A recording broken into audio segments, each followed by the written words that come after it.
In this video, we're going to see how to connect Lumu directly to an LLM using Model Context Protocol, or MCP. Why do we do this? Well, LLMs can make things like generating reports, analyzing threat data more intuitive and save a lot of time for you and for your team. So let's dive straight in. We have uploaded a complete step-by-step guide to GitHub. It includes the code and technical details that you'll need to connect Lumu to cloud, and this allows our technical community to experiment and explore its potential.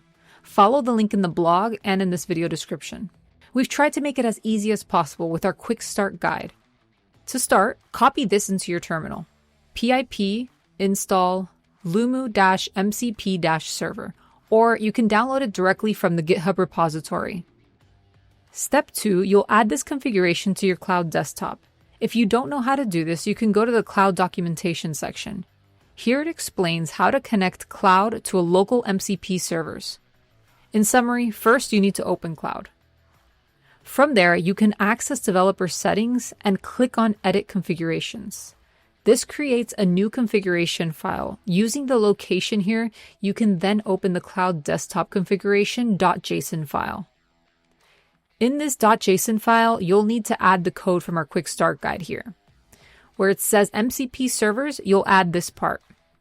In the env, which is your environmental variable, you'll add your Lumu Defender API key from your Lumu account. Something which is important to note is that the MCP connection will not work if you have a Lumu free account.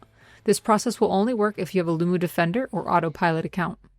To allow you to install the package, we uploaded it to pypi.org. This website is designed to host packages.